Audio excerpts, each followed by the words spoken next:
Let's talk about Genopanic. This is a new adventure platformer from developer MobiRate. I was able to receive a review key from the developer, and the footage that is being shown is from the opening hours. I'll be giving away one copy of the game, so leave a comment below to be considered. With that being said, let's dive in. To kick things off, let's talk about the exploration, and I think it's handled well here. I believe that adventure titles that feature Metroidvania elements need to feature a solid flow to ensure that the player does not lose momentum. There are far too many games that feature a ton of backtracking, and it can be frustrating when you're going back and forth like that. Genopanic does an excellent job of allowing the player to freely explore the research station, and the map does indicate where certain chests are located, and these will help you obtain certain upgrades for traversal. As you progress through the game, you will unlock a double jump, a jetpack, and a dash, and that's your primary means of traversal. It needs to be said that while platforming is tight, this is not a game in which you can just turn your brain off and move freely. It is recommended that you pay extra attention to your surroundings because every level here should be treated like a puzzle. The game starts off simple. The first hour or so allows the player to acclimate to their current surroundings, and then it starts to scale as you become more capable.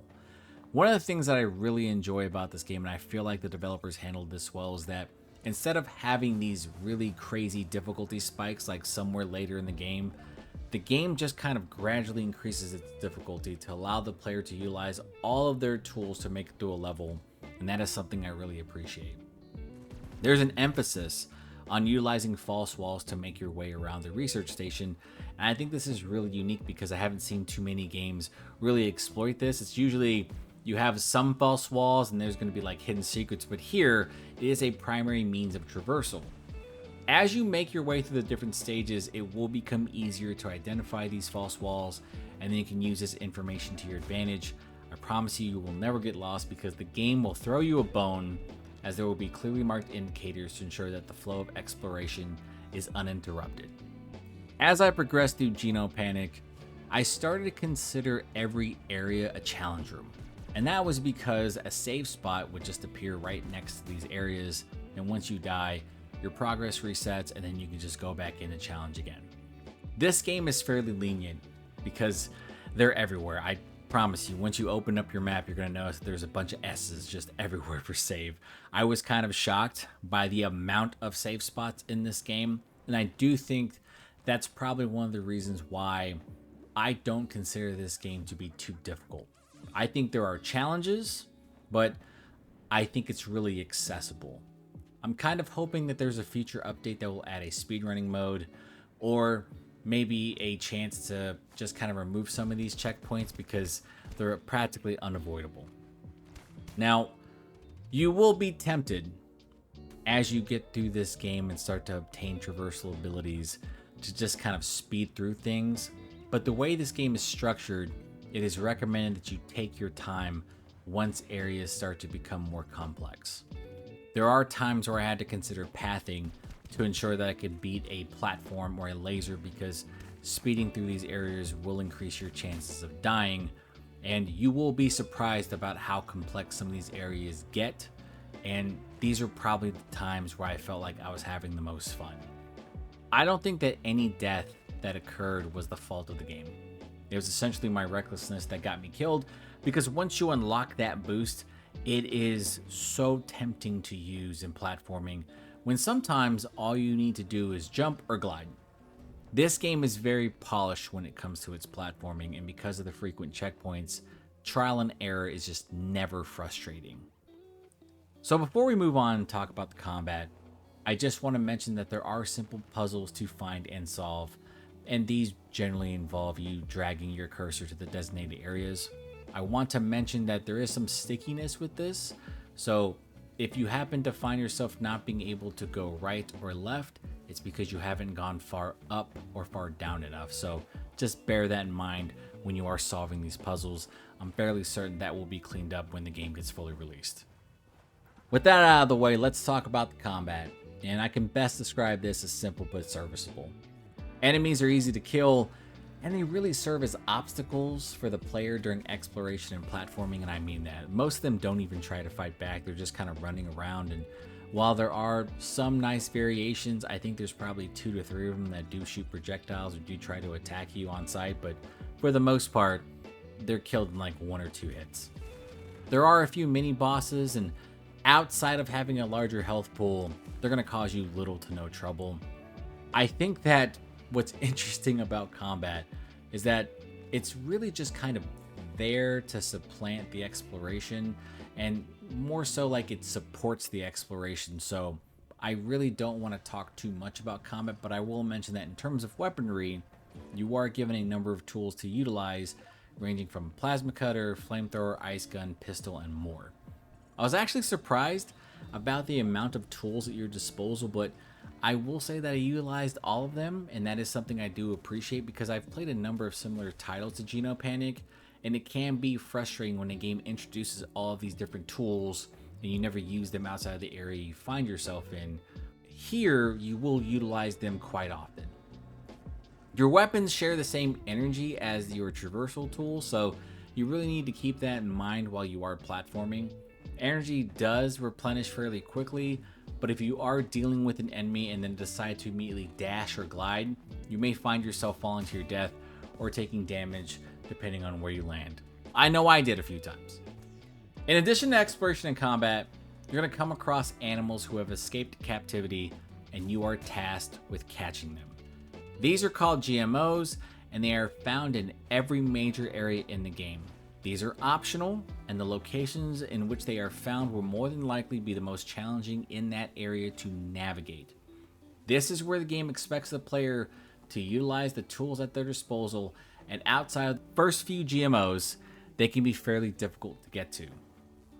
You will find fewer checkpoints in these areas, and you will have to get creative when trying to capture some of these GMOs, as they will not go down easily.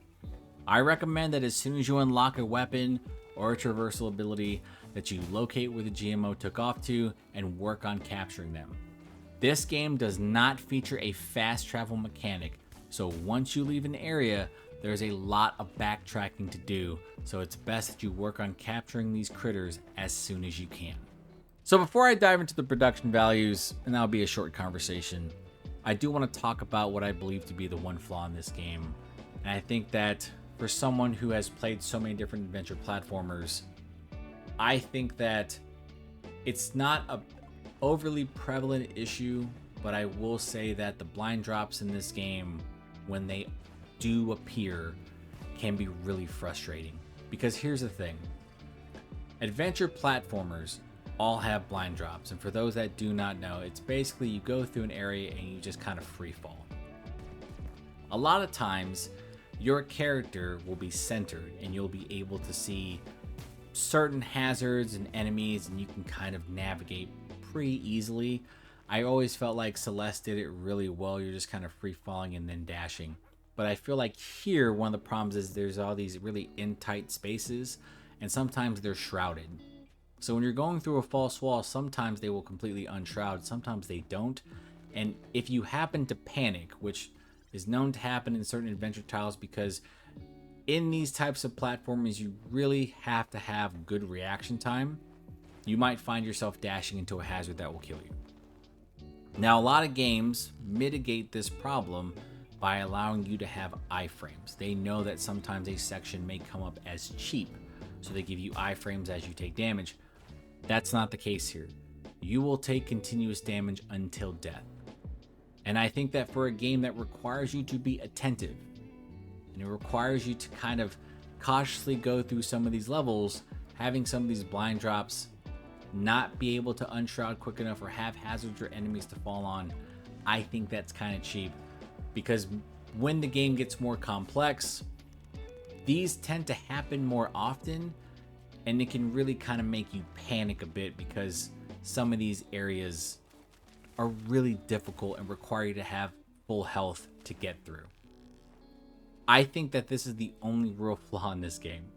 Like I said, a lot of adventure platformers and Metroidvanias, they all have blind drops, but there are certain things they utilize to kind of mitigate you taking damage. Some of them don't even have hazards or enemies to drop onto. I just found this to be the one thing that was frustrating.